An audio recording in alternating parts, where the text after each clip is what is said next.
The first time I realized the HOA was trying to steal my lake, I was waist deep in the water, pulling out a tangled fishing line from the reeds, and saw the surveyor stakes hammered into the mud. Neon orange flags fluttered like they owned the place. I yanked one out and stared at it. Private Development Zone HOA Authority. I laughed out loud, not the funny kind, the kind where your stomach tightens and you feel your blood starting to boil. I wasn't hallucinating. They actually staked my property. My lake. The same lake that had been in my family for 2 generations. The one I paid taxes on, maintained, stocked with fish, and built a dock on with my own 2 hands. My name's Sutton Ellers. I'm a 43-year-old small business owner, run a welding and fabrication shop in town. I live in the house my dad built, on the 10-acre plot that includes Ellers Lake, nestled right behind the tree line. I've been part of this neighborhood for 12 years, and I've had my fair share of run-ins with the HOA. But this was war. The president of the HOA is a woman named Cheryl Danvers. If you're picturing a bleach blonde bob haircut, a power walk that screams, "I own this cul-de-sac," and sunglasses that somehow stay on her face even indoors, you've got the right idea. Cheryl's the kind of woman who shows up to a barbecue and complains the lemonade is too citrusy. She once fined me $75 because my mailbox was facing at a slightly unneighborly angle. That's not a joke. Cheryl had recently pushed a vote through the HOA board to enhance community recreational assets. What she didn't say was that she planned to build a private lakefront resort for HOA board members and their guests, complete with a dock, paddle boats, and a damn tiki bar. And somehow she decided my lake was the perfect spot. I stormed up to the next HOA meeting, surveyor stake in hand. I didn't even wait for the roll call. "You put flags on my property," I said, dropping the stake on the table. Cheryl looked at me over her oversized sunglasses like I was a child interrupting adult time. "Sutton, please take a seat. We're handling official business." "You're trespassing," I said. "That's my lake. You don't get to claim it." She sighed and flipped a page in her binder. "Actually, per the new Article 5 amendment, the HOA has jurisdiction over any unutilized or underdeveloped communal water features within the association's plotted zone." "It's not communal," I shouted. "It's on my deed." Cheryl tapped her pen against her clipboard. "Well, that's where it gets a bit murky." "Murky," I leaned forward. "You're stealing my land." The board, all 5 of them, including Cheryl's husband Greg, who once tried to fine a family for flying a Cubs flag, sat there in silence. Cheryl smiled like she was about to offer me a coupon for lemonade. "We'll be happy to offer you complimentary HOA access to the resort once it's complete," she said. "You'll be our honorary guest." I walked out before I broke something. The next day, construction fencing started going up near the lake. Orange cones, tape, a rented backhoe parked just outside the tree line. I called the county. They said the HOA had filed a development permit under a special recreational easement clause. I checked the documents. The legal description of the land was vague enough that they'd slipped my lake into a gray zone. That's when I knew I needed help. I called up my cousin, Ryan Gallagher. She's a real estate attorney in the city, sharp as a tack and meaner than a junkyard dog when she's defending land rights. She came down that weekend, tight ponytail, a thick folder of paperwork in her arms, and a glare that could curdle milk. "They're absolutely full of it," Ryan said, flipping through the HOA's filings at my kitchen table. "Their easement doesn't apply to your deeded land. They're counting on no one challenging it." "They picked the wrong guy," I said. "We started collecting everything. My original deed, tax records, aerial photos showing the lake's clear boundaries, even my dad's old journal entries from when he dug part of the shoreline back in the 70s. Ryan filed a cease and desist with the county planning office and a formal complaint with the state land use board. But Cheryl wasn't backing down. The next morning, I found a notice taped to my front door. Unauthorized use of HOA property. Fine, $1,250. I laughed so hard I nearly fell off the porch. That same day, 2 HOA board members parked their golf carts at the end of my driveway and started measuring something with a wheel clicker, pretending not to notice me standing there. I installed trail cams around the lake. Not just for evidence, but because I didn't trust them not to start cutting down trees. Sure enough, 2 days later, I caught Greg and another board member sneaking in with weed trimmers and spray paint, marking trees for removal. I handed the footage to Ryan. "This is good," she said. "We've got them for trespassing now."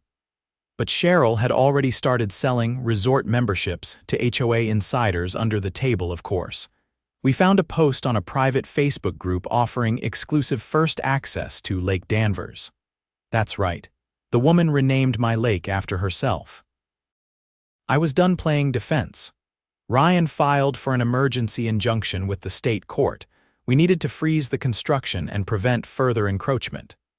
Cheryl hired her own legal team, some big-shot firm out of state, and suddenly, this small-town dispute turned into a legal brawl. The judge granted a temporary restraining order, but Cheryl's lawyers filed a counter-motion arguing that my land title was incomplete due to a clerical error from the county records office in 1994. They were trying to invalidate my deed through a loophole. "They're going for the jugular," Ryan said. "We need to take this higher." "How high?" She looked at me. "Supreme Court." I nearly dropped my coffee. "You're serious?" "I'm serious," she said. "They're trying to rewrite private property law with a fake HOA clause. If we don't stop them, it sets a precedent." So we filed. It took months, but the case was accepted. We had to gather affidavits from neighbors, environmental reports, and historical land use documents. Cheryl doubled down, pushing harder with false claims, even suggesting I'd abandoned the lake for years. She had HOA members sign statements, probably under pressure, saying they always believed it was community property. But I had cameras, I had documents. And I had a lawyer who could chew glass and smile about it. The court date was set. Cheryl still strutted around the neighborhood like nothing was happening. She even put up a sign near the lake that said, "Future site of Danvers shores a private HOA escape." I tore it down. When we arrived in D.C. for the hearing, Ryan was all business. She went in with a mountain of evidence, a killer opening statement, and a quiet fury that made even Cheryl's high-powered lawyers look nervous. The justices asked brutal questions. Ryan answered everyone with precision. Cheryl's team stumbled when asked to produce valid documentation for the claimed easement. One justice even asked, "Is it normal for an HOA to rename private property after its president?" The room went silent. By the time we walked out of that courtroom, I knew we had them. But the real fireworks? That came with the ruling. The ruling came in late on a Tuesday, and I was standing in the back of my shop welding a custom steel gate for a rancher 2 towns over when Ryan called. I could barely hear her over the grinder, but I caught the words that mattered. "We won." I killed the power, took off my helmet, and stared at the phone like it had just grown wings. All of it," she said. "They threw out the easement, nullified the land claim, and declared the HOA's actions unlawful under property seizure statutes. You're getting your lake back permanently, and Cheryl, she's in trouble." "What kind of trouble?" Ryan hesitated just a second. "The court referred her and 2 board members to the state attorney general for investigation. Fraud, misuse of funds, unlawful trespass, and possible forgery of municipal filings." I didn't say anything for a while. I just stood there in the silence of my workshop, the smell of hot metal still lingering in the air, and let it settle in. They tried to take my land, my family's piece of peace, and now their whole house of cards was collapsing. That weekend, I walked out to the lake for the first time in weeks without looking over my shoulder. The construction fencing had already been ordered down by the court. The backhoe was gone. The spray-painted trees stood unharmed, still tall and rustling in the wind like they'd been waiting for me to come back. I stood at the edge of the dock, boots on the weathered planks, and looked across the water. It was perfectly still, untouched, mine again. By Monday, the fallout had begun.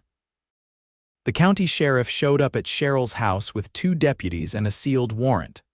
I watched from my porch with a cup of coffee as they walked her out in a charcoal gray pantsuit, her expression unreadable for the first time since I'd known her. No sunglasses this time. She didn't say anything as she was put into the cruiser, but her husband Greg followed the deputies, talking fast and waving his arms like he could argue his way out of it. One of the deputies turned and told him to stay back. A few neighbors came out to watch, quiet and wide-eyed. That afternoon, I got a call from a reporter at the local station. Apparently, the story had reached the regional press. Small-town HOA tries to seize private land for luxury resort had a lot of people fired up. Ryan handled the interviews. I wasn't interested in becoming the face of anything. I just wanted my lake back and my peace returned. But peace wasn't coming that easy. Turns out, Cheryl and her board hadn't just tried to take my lake. They diverted HOA funds to finance the project, tens of thousands in misappropriated dues. According to the documents unsealed by the court, there was a web of private transactions, shell invoices, and a fake landscaping company that had been funneling money back to one of Greg's LLCs. The Attorney General's office opened a formal investigation within 48 hours. 2 more board members resigned the next day. One left a for sale sign in his yard and was gone by the weekend. Ryan didn't slow down either. She pushed for a full forensic audit of the HOA's finances going back 5 years.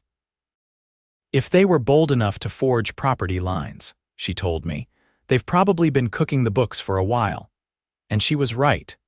The audit uncovered everything from inflated spending on non-existent beautification projects to unauthorized dues increases that were never voted on. One line item billed nearly $12,000 for historic signage restoration. When the auditors followed the money, it led to a cousin of Cheryl's who had never performed a single minute of contracted work. The homeowners who had once been too afraid or apathetic to challenge the board started knocking on my door. One by one, they asked what they could do. I told them the same thing: get involved, replace the board, take back the neighborhood. We held a community meeting on neutral ground, the town's community center, and over 100 people showed up. Ryan came too, this time with a presentation, slides, and a printed guide showing how to call a special election under the HOA bylaws. "There's no reason you can't take control of this association," she said, "and rewrite the rules to protect your own rights, not surrender them." I watched neighbors who hadn't spoken in years sit side by side, comparing notes, sharing stories of fines and threats and intimidation. One elderly couple told how Greg had parked in front of their driveway during a medical emergency and refused to move until they agreed to repaint their shutters. The vote to recall the entire HOA board passed unanimously. A new slate of candidates was nominated that night, and within 2 weeks they were sworn in. Cheryl and her loyalists, banned from holding any future position under the HOA charter, but the damage she'd done left a mess. The development permit that had allowed the attempted resort was still technically active, and while the court ordered it frozen, it had to be formally voided by the county. That meant county commissioners had to review the ruling and revoke the authorization. I attended that hearing too, sitting in the back of the room while Ryan presented. Cheryl's lawyer tried to argue that the permit process had followed standard protocol, but the commissioners weren't buying it. "Your client falsified land ownership records," one of them said. "That's not protocol, that's criminal." The permit was revoked on the spot. Back at home, I tore down the last of the caution tape myself. I didn't want someone else doing it. The lake was mine again, and I was going to reclaim every inch of it, even if it meant yanking plastic ribbon off tree trunks one by one. I built a new dock bench out of reclaimed cedar and welded a small nameplate onto it, just a simple Ellers Lake ESD, 1974. No grand statement, just the truth. The new HOA board took things in a different direction. They eliminated all discretionary fines, froze dues until a proper audit could be completed, and hired a third-party firm to manage operations transparently. More importantly, they passed a resolution that no HOA action could ever infringe on individually deeded property again, without a unanimous vote of the entire membership. One of the new board members, a retired postal worker named Harold, told me they were installing public records access for all HOA meetings going forward. No more secrets, he said. People deserve to know what's being done in their name. Cheryl was eventually charged with 4 felony counts and 2 misdemeanors. Greg was hit with tax evasion and wire fraud charges. Their plea deals included restitution to the HOA and a ban on participating in any homeowner association for life. The lake stayed quiet after that. No more strange vehicles near the edge. No more survey flags. Just the sound of birds and the occasional splash of a base breaking the surface. I took the trail cams down one by one. I didn't need them anymore. Ryan and I sat out on the dock one evening, the sun dipping low behind the trees, casting long golden shadows across the water.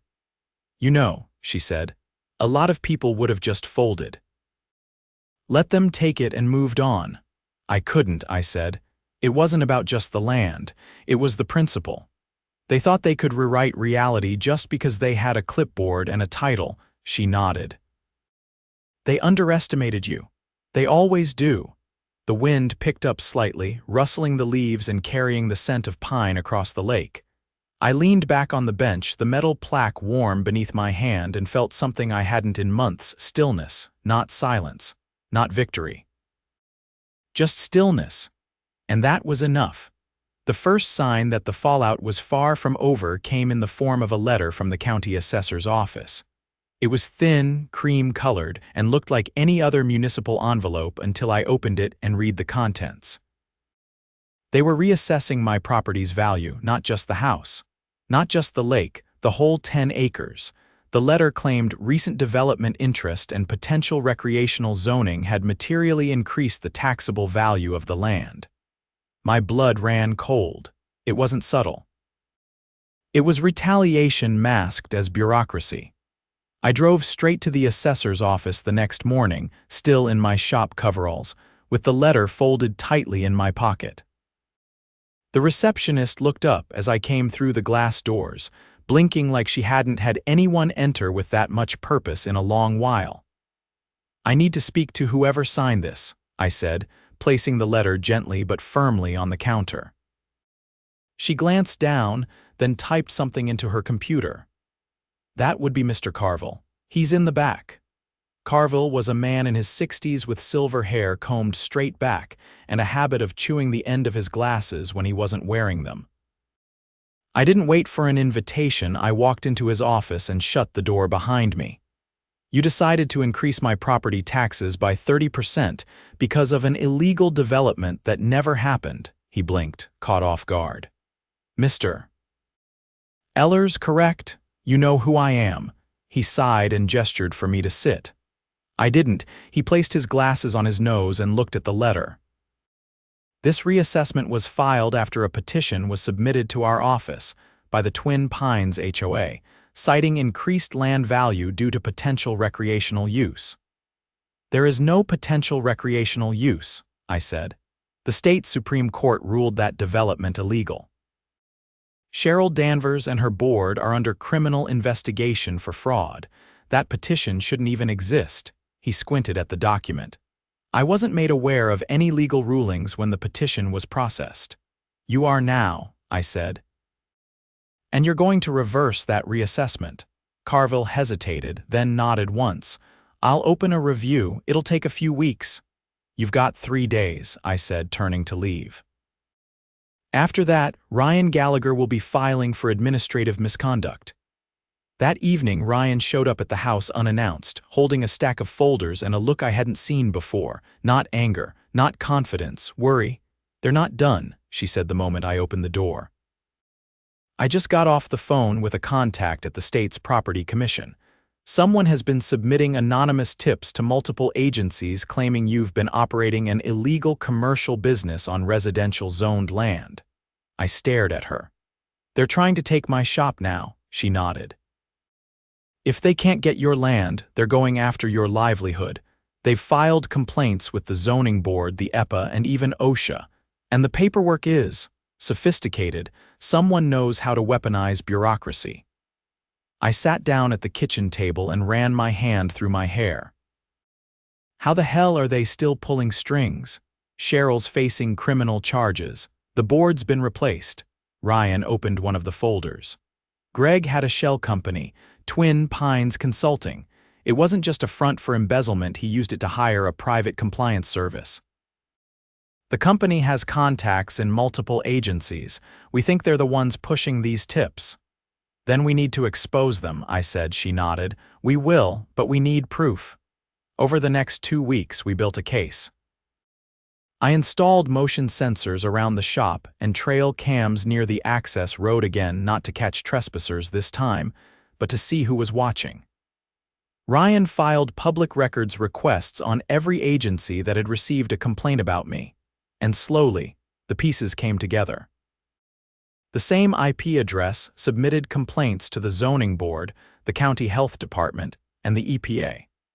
That IP traced back to an office space in a strip mall 3 towns over leased by Twin Pines Consulting. Greg's name wasn't on the lease, but his name was on one of the utility bills. Ryan compiled the evidence and turned it over to the district attorney. That's when the dominoes started to fall.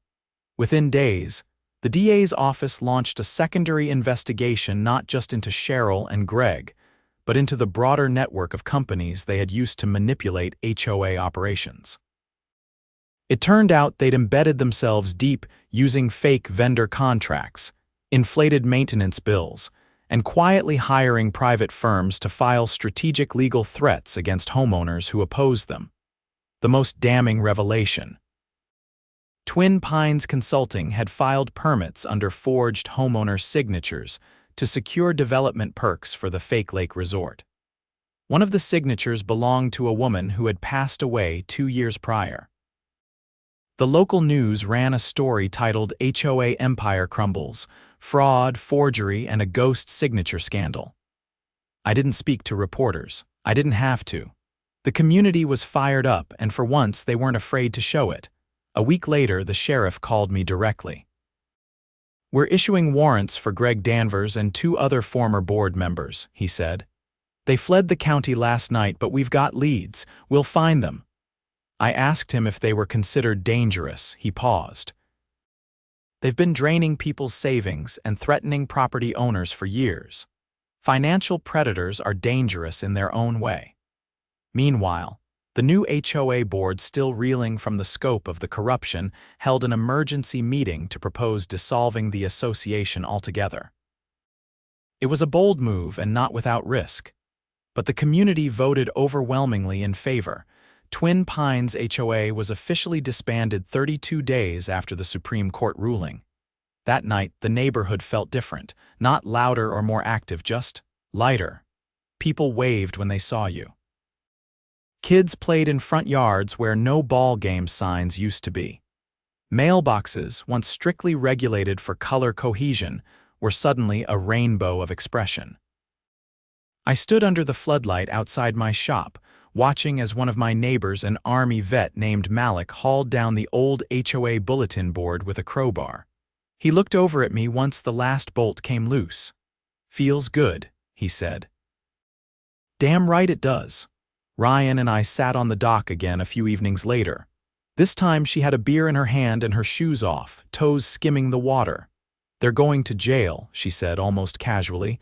"Greg and Cheryl, federal indictment. Wire fraud, mail fraud, conspiracy to commit forgery and obstruction. The feds picked them up in Arizona trying to access a storage unit registered under one of their fake companies." I let out a long breath. Think they'll name names? They already have. The investigation's ballooning.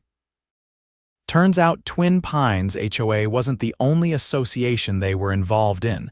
At least 3 other neighborhoods in the state have reported similar issues. Like a traveling corruption circus, she chuckled. With matching polos and clipboards. I stared out over Ellers Lake, the water calm, moonlight stretching across the surface like a silver ribbon. "What happens to the land now? Without the HOA, you own every inch you always did," she said. "The rest of the neighborhood." The new board's proposing a co-op model. Voluntary dues, transparent ledger, no enforcement powers, just neighbors helping neighbors. Sounds human. Imagine that. We sat in silence a while longer. Somewhere across the lake, a frog croaked. A cool breeze stirred the pine trees, and I heard the faint clink of metal from the dock's wind chime. "I want to build something," I said suddenly. "Nothing big, just a pavilion, open air, maybe some picnic tables, let the neighborhood use it." She looked at me surprised.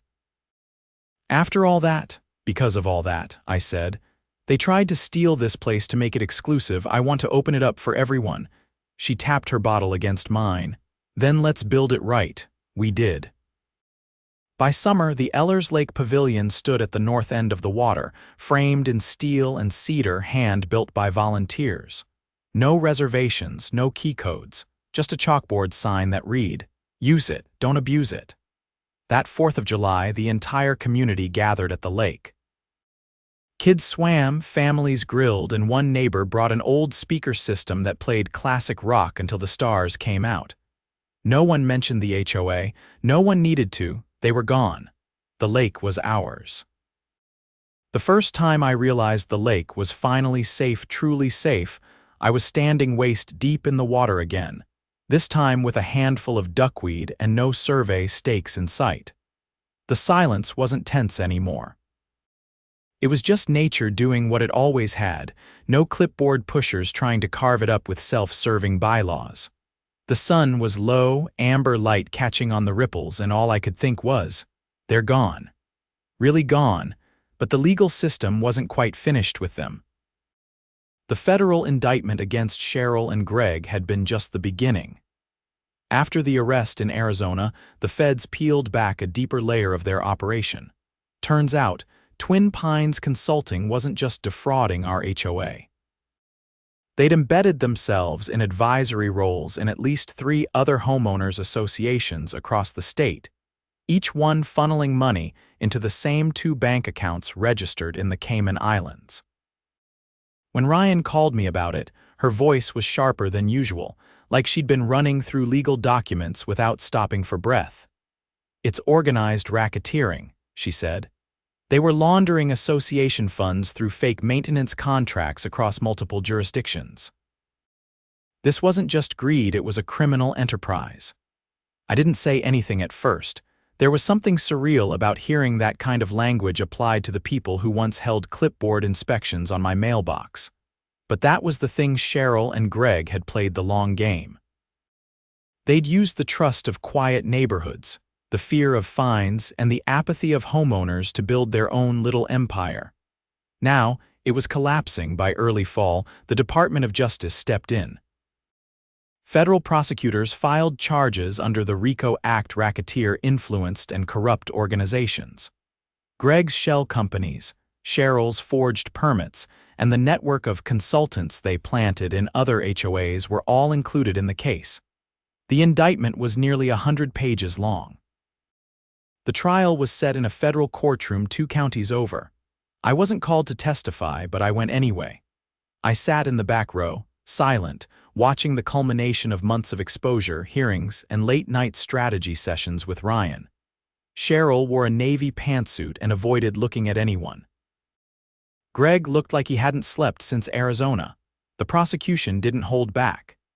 They presented digital records of embezzled HOA dues, testimony from homeowners across multiple neighborhoods, and email threads where Cheryl openly discussed how to neutralize dissenters. One message read, "If we can't fine them into submission, we need to find a way to invalidate their vote." That line got an audible reaction from the courtroom. The defense tried to argue that Cheryl and Greg were merely overzealous administrators who'd made poor legal assumptions. But it didn't land. The jury returned a verdict in less than 4 hours, guilty on all counts. Sentencing came 2 weeks later.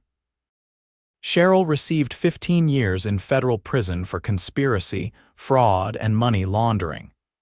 Greg got 17 due to the extent of his coordination and his prior tax violations. The judge didn't mince words. You used your position to exploit families, weaponize local governance, and enrich yourselves at the expense of community trust. This court finds no mitigating circumstances, only manipulation and arrogance. Outside the courthouse, reporters swarmed for sound bites. Ryan gave a short statement about the importance of transparency in local governance and the dangers of unchecked authority. I didn't speak. I'd said what I needed to say in evidence, filings, and the work we'd done to rebuild. Back home, the pavilion at Ellers Lake had become more than just a shelter. It was a symbol not just of what we'd saved, but of everything we refused to become.